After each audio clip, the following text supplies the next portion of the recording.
നമസ്കാരം. ഋഷിപ്രക്തം ചാനലിലെ ഇന്നത്തെ വീഡിയോയിലേക്ക് ഏവർക്കും ഹൃദ്യമായ സ്വാഗതം. ഏതാനും ദിവസങ്ങളായിട്ട് നാം കൊല്ലവർഷം 1202 ആണ്ട് ഓരോ നക്ഷത്രക്കാർക്കും എങ്ങനെ ഉണ്ടാകും എന്നുള്ളത് വിശദമായിട്ടുള്ള വീഡിയോ ആണ് ചെയ്തു വന്നിരുന്നത്. അശ്വതി മുതൽ വിശാഖം വരെയുള്ള നക്ഷത്രക്കാരുടെ ഫലത്തെ പറഞ്ഞു കഴിഞ്ഞു. ഇന്നത്തെ വീഡിയോയിൽ നാം അതിന്റെ തുടർച്ചയായിട്ട് അനിഴം നക്ഷത്രക്കാരുടെ പുതുവർഷം എങ്ങനെ ഉണ്ടാകും എന്നാണ് പരിശോധിക്കുന്നത്. നമുക്ക് വീഡിയോയിലേക്ക് കിടക്കാം. വീഡിയോ അവസാനം വരെ കാണുക. ആരോഗ്യം, വിവാഹം, ധനം, തൊഴിൽ, കുടുംബജീവിതം, ഭാഗ്യം, ത്രൈമാസ ഫലങ്ങൾ, ദശാഫലങ്ങൾ, പാദഫലങ്ങൾ, പരിഹാരങ്ങൾ എന്നിവയെല്ലാം വിശദമായിട്ട് പറയുന്നുണ്ട്. വീഡിയോ നിങ്ങൾക്ക് നല്ല പ്രയോജനം ചെയ്യും. ഓം ശ്രീ ഗണേശായ നമഃ. വിഘ്നേശ്വരൻ വഴികാട്ടുമ്പോൾ തടസ്സങ്ങൾ വഴിമാറുന്നതാണ്.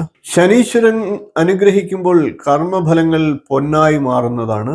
നമസ്കാരം എൻ്റെ പ്രിയപ്പെട്ടവരെ. നിങ്ങളുടെ ജീവിതത്തിൽ വലിയ മാറ്റങ്ങൾ ഉണ്ടാകുമോ? ധനം, തൊഴിൽ, കുടുംബം, ആരോഗ്യം, വിവാഹയോഗം, സന്താനഭാഗ്യം എന്നിവ എങ്ങനെ ഉണ്ടാകും? എല്ലാം നമുക്ക് വിശദമായിട്ട് പറഞ്ഞു പോകാം. നീലാഞ്ജന സമാഭാസം രവിം പുത്ര യമാഗ്രജം ഛായാമാർത്താണ്ഡ സംഭൂതം തം നമാമി ശനീശ്വരം. നീലമേഘ സദൃശ്യ പ്രഭയുള്ള സൂര്യന്റെ പുത്രനും യമന്റെ സഹോദരനുമായിട്ടുള്ള ശനീശ്വരനെ ഞാൻ നമസ്കരിക്കുന്നു. അനിഴ നക്ഷത്രത്തിന്റെ അധിപൻ ശനിയാണ്. ശനി അനുഗ്രഹിക്കുമ്പോൾ കഠിനാധ്വാനത്തിന്റെ മുഴുവൻ ഫലവും നിങ്ങൾക്ക് ലഭിക്കുന്നു. മറ്റുള്ളവർ 10 വർഷം കൊണ്ട് നേടുന്നത് അനിഴ നക്ഷത്രക്കാർ 1 വർഷം കൊണ്ട് നേടാം. എന്നാൽ അതിനായി പരിശ്രമവും ക്ഷമയും അത്യന്താപേക്ഷിതമാണ്. കൊല്ലവർഷം 1202 വ്യാഴത്തിന്റെ അനുഗ്രഹം ഏറ്റവും കൂടുതൽ ലഭിക്കുന്നത് അനിഴ നക്ഷത്രക്കാരിലായിരിക്കും. കഴിഞ്ഞ കുറെ വർഷങ്ങളിലായി നേരിട്ടിരുന്ന പ്രതിസന്ധികളിൽ നിന്ന് വലിയ ആശ്വാസമുണ്ടാകുന്ന വർഷമാണ് ഈ വർഷം. നിങ്ങളുടെ ജീവിതത്തിൽ വലിയ വലിയ മാറ്റങ്ങൾ, വഴിത്തിരിവുകൾ ഉണ്ടാകുന്ന വർഷമാണ്. തടസ്സപ്പെട്ട് കിടന്നിരുന്ന കാര്യങ്ങൾ പൂർത്തിയാകും. മനസ്സിൽ ആഗ്രഹിച്ചിരുന്ന പല കാര്യങ്ങളും യാഥാർത്ഥ്യമാകും. പുതിയ ബന്ധങ്ങൾ രൂപപ്പെടുന്നതാണ്. പുതിയ ആളുകളെ പരിചയപ്പെടുന്നതാണ്. സമൂഹത്തിൽ ബഹുമാനവും അംഗീകാരവും വർദ്ധിക്കുന്നതാണ്. നിങ്ങളുടെ കഴിവുകൾ മറ്റുള്ളവർ തിരിച്ചറിയുന്ന വർഷം കൂടിയാണ്. ഇനി അനിഴ നക്ഷത്രം 1-ാം പാദക്കാരുടെ വിശേഷ ഫലങ്ങൾ എന്തൊക്കെയാണെന്ന് നോക്കാം. 1-ാം പാദത്തിൽ ജനിച്ചവർക്ക് തൊഴിൽപരമായി അസാധാരണ വളർച്ച ഉണ്ടാകുന്ന വർഷമാണ്. ഉദ്യോഗസ്ഥർക്ക് പ്രൊമോഷൻ സാധ്യത, വിദേശ ജോലി ലഭിക്കാനുള്ള സാഹചര്യങ്ങൾ, സർക്കാർ മേഖലയിൽ അനുകൂല വാർത്ത, പരീക്ഷകളിൽ വിജയം, കോടതി വിഷയങ്ങളിൽ അനുകൂല വിധി എന്നിവയൊക്കെ ഉണ്ടാകും. നീണ്ടകാലമായി കാത്തിരുന്ന ഒരു വലിയ ആഗ്രഹം സഫലമാകാൻ പോകുന്ന വർഷമായിരിക്കും. പുതിയ വീടുമായി ബന്ധപ്പെട്ട തീരുമാനങ്ങൾ ഉണ്ടാകുന്നതാണ്. ഇനി 2-ാം പാദക്കാരുടെ ഫലത്തെ നോക്കാം. ധനലാഭം, സാമ്പത്തിക സ്ഥിരത എന്നിവയൊക്കെ ഉണ്ടാകുന്ന സമയമാണ്. പുതിയ വരുമാന മാർഗങ്ങൾ, ബിസിനസ് വികസനം എന്നിവ ഉണ്ടാകാം. പുതിയ സുഹൃത്തുക്കളെ ലഭിക്കുക, അതുവഴി നേട്ടങ്ങൾ ഉണ്ടാകുക എന്നിവയും ഉണ്ടാകാം. പങ്കാളിത്ത സംരംഭങ്ങളിൽ വിജയമുണ്ടാകാം. ഓഹരി നിക്ഷേപം, ഭൂമി തുടങ്ങിയ മേഖലകളിൽ നേട്ടം ലഭിക്കാവുന്ന വർഷമാണ്. അപ്രതീക്ഷിത ധനലാഭവും ഉണ്ടാകാം. ഇനി 3-ാം പാദക്കാരുടെ വിശേഷ ഫലത്തെ പരിശോധിക്കാം. കുടുംബ സൗഭാഗ്യം ഉണ്ടാകുന്ന വർഷമാണ്. വിവാഹയോഗം ശക്തമാകുന്നതാണ്. സന്താന സംബന്ധമായി സന്തോഷ വാർത്ത ഉണ്ടാകുന്നതാണ്. കുടുംബത്തിൽ മംഗളകർമ്മങ്ങൾ ഉണ്ടാകുന്നതാണ്. ബന്ധുക്കളുമായി ഒത്തുചേരാനുള്ള സാഹചര്യങ്ങൾ ഉണ്ടാകും. വിദേശയാത്രയ്ക്കും തീർത്ഥാടനങ്ങൾ നടത്താനുള്ള സാഹചര്യങ്ങൾ വന്നു ചേരും. കുടുംബത്തിലെ പഴയ പ്രശ്നങ്ങളൊക്കെ പരിഹരിക്കപ്പെടും. ഇനി 4-ാം പാദക്കാരുടെ വിശേഷ ഫലത്തെ നോക്കാം. 4-ാം പാദക്കാർക്ക് ജാഗ്രതയും വിജയവും ഒരുമിച്ച് ലഭിക്കുന്ന വർഷമാണ്. ശത്രുദോഷങ്ങളൊക്കെ കുറയുന്നതാണ്. മത്സരങ്ങളിൽ വിജയം ഉണ്ടാകുന്നതാണ്. എന്നാൽ ആരോഗ്യകാര്യങ്ങൾ ശ്രദ്ധിക്കുക. കടബാധ്യതകളിൽ നിന്ന് മോചനം ഉണ്ടാകുന്ന വർഷമാണ്. പുതിയ തൊഴിൽ മേഖലയിലേക്ക് മാറ്റമുണ്ടാകാം. ആത്മീയത വർദ്ധിക്കും. ഗുരുക്കന്മാരുടെ അനുഗ്രഹവും സാമീപ്യവും ഉണ്ടാകും. ഇനി അനിഴ നക്ഷത്രക്കാരുടെ തൊഴിൽപരമായിട്ടുള്ള കാര്യങ്ങളൊന്ന് നോക്കാം. തൊഴിൽ മേഖലയിൽ വലിയ മാറ്റങ്ങളും നേട്ടങ്ങളും ഉണ്ടാകുന്ന വർഷമാണ്. തൊഴിൽ രഹിതർക്ക് ജോലി ലഭിക്കുന്നതാണ്. ജോലിയുള്ളവർക്ക് പ്രമോഷൻ ലഭിക്കുന്നതാണ്. സ്വകാര്യ മേഖലയിൽ പ്രവർത്തിക്കുന്നവർക്ക് ശമ്പള വർധന ഉണ്ടാകുന്നതാണ്. വിദേശത്ത് ജോലി നേടാൻ ആഗ്രഹിക്കുന്നവർക്ക് അത് ലഭിക്കുന്നതാണ്. IT, വിദ്യാഭ്യാസം, മെഡിക്കൽ, കൺസ്ട്രക്ഷൻ, ട്രേഡിംഗ് എന്നീ മേഖലകളിൽ പ്രവർത്തിക്കുന്നവർക്ക് നേട്ടങ്ങൾ ഉണ്ടാകുന്നതാണ്. ഇനി സാമ്പത്തിക കാര്യങ്ങൾ അനിഴ നക്ഷത്രക്കാർക്ക് പുതുവർഷത്തിൽ എങ്ങനെ ഉണ്ടാകുമെന്ന് നോക്കാം. സാമ്പത്തിക സ്ഥിതി മുൻ വർഷത്തേക്കാൾ വളരെ മികച്ച രീതിയിൽ വർദ്ധിക്കുന്ന സമയമാണ്. വരുമാനം വർദ്ധിക്കും. പഴയ കടങ്ങളൊക്കെ തീരുന്നതാണ്. ഭൂമി വാങ്ങാം. വീട് നിർമ്മാണം ആരംഭിക്കാം. എന്നാൽ സുഹൃത്തുക്കൾക്ക് വലിയ തുക കടം കൊടുക്കുന്നത് ഒഴിവാക്കുക. ഇനി കുടുംബം, ദാമ്പത്യം, വിവാഹം എന്നീ കാര്യങ്ങളൊക്കെ ഒന്ന് പരിശോധിക്കാം. ജീവിത പങ്കാളിയുടെ പിന്തുണ ലഭിക്കുന്ന വർഷമാണ്.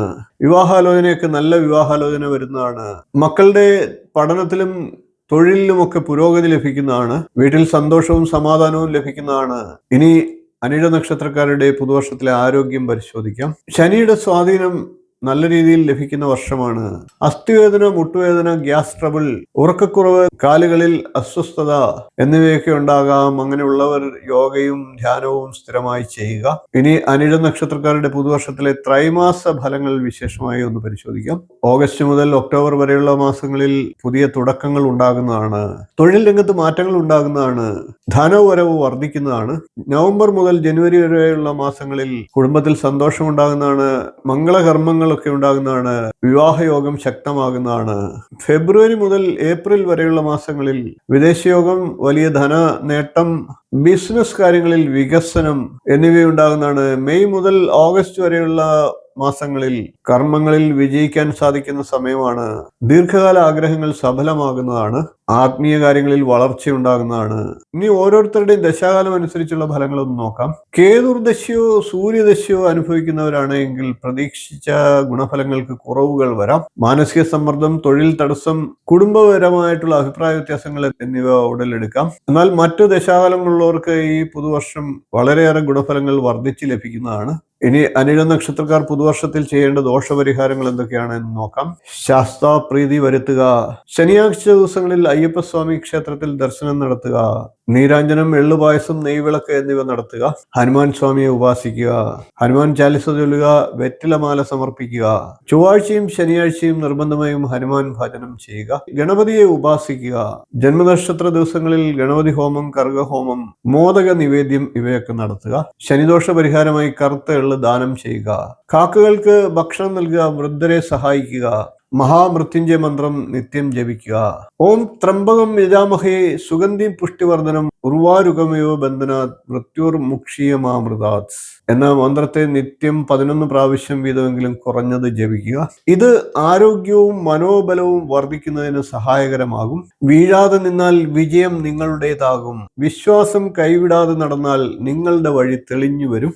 ശനിയുടെ പരീക്ഷകളൊക്കെ കടന്നു പോയേക്കാം, എന്നാൽ ഭാഗ്യത്തിന്റെ വാതിലുകൾ താനെ തുറന്നു വരും. കൊല്ലവർഷം 1202 ആണ്ട് അനിഴ നക്ഷത്രക്കാരെ സംബന്ധിച്ച് ജീവിതത്തിൽ വലിയ ഉയർച്ചകളും അനുഭവ സമ്പത്തും ഒക്കെ നൽകുന്ന വർഷമാണ്. പ്രതിസന്ധികൾ കുറഞ്ഞ് പുരോഗതിയുടെ വാതിലുകൾ തുറക്കുന്ന കാലം. ശ്രദ്ധയും പ്രാർത്ഥനയും കഠിനാധ്വാനവും ഉണ്ടെങ്കിൽ ഈ വർഷം നിങ്ങളുടെ ജീവിതത്തിലെ ഏറ്റവും പ്രാധാന്യമുള്ള നേട്ടമുണ്ടാകുന്ന വർഷമായി മാറും. സ്വാമി ശരണമയ്യപ്പ. ഈ വീഡിയോ നിങ്ങൾക്ക് ഇഷ്ടപ്പെട്ടുവെങ്കിൽ ഒന്ന് ലൈക്ക് ചെയ്യുക, ഷെയർ ചെയ്ത് മറ്റുള്ളവർക്കും ഈ അറിവ് നൽകുക. ചാനൽ സബ്സ്ക്രൈബ് ചെയ്തിട്ടില്ല എങ്കിൽ ഒന്ന് സബ്സ്ക്രൈബ് ചെയ്യുക. നോട്ടിഫിക്കേഷൻ ബെൽ ബട്ടൺ ഓൾ എന്ന് എനേബിൾ ചെയ്യുക. നിങ്ങളുടെ അഭിപ്രായങ്ങൾ ഉറപ്പായിട്ട് രേഖപ്പെടുത്തുക.